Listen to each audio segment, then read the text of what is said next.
ഇപ്പോൾ സുരേഷ് ഗോപിയെ നിരന്തരമായിട്ട് മാധ്യമങ്ങളുടെ മുന്നിൽ വ്യക്തിഹത്യ ചെയ്യാനായിട്ട് മന്ത്രി ഗണേഷ് കുമാർ നിരന്തരമായിട്ട് ശ്രമിച്ചുകൊണ്ടിരിക്കുകയാണ്.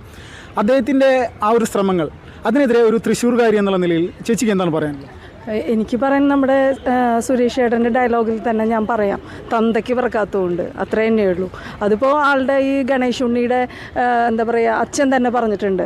അച്ഛനും പറയാനില്ല, തന്ത തന്നെ പറഞ്ഞിട്ടുള്ളതാണ് എനിക്ക് പറക്കാത്തവനാണ് അവൻ എന്നുള്ളത്. അത് അത്രയേ ഉള്ളൂ എനിക്ക് പറയാം. അത് ഞാൻ അടിവരയിട്ട് പറയുന്നു, ഗണേഷ് തന്തയ്ക്ക് പറക്കാത്തവനാണ്.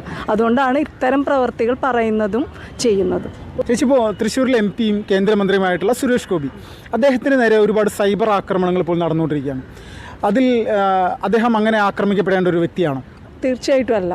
ആൾ ചെയ്യുന്ന ഓരോ പ്രവൃത്തികളും മനുഷ്യൻ, അതായത് സാധാരണ നമ്മൾ പറയുകയാണെങ്കിൽ, ഒരു കൊളോക്കൽ വേർഡ് പറയുകയാണെങ്കിൽ, മൂക്കിന് താഴെ, അതായത് മൂക്ക് കീഴ്പ്പെട്ടുള്ളവരെല്ലാവരും ആളെക്കുറിച്ച് നല്ലത് മാത്രമേ പറയുള്ളൂ. കാരണം ആൾ ചെയ്യുന്ന ഓരോ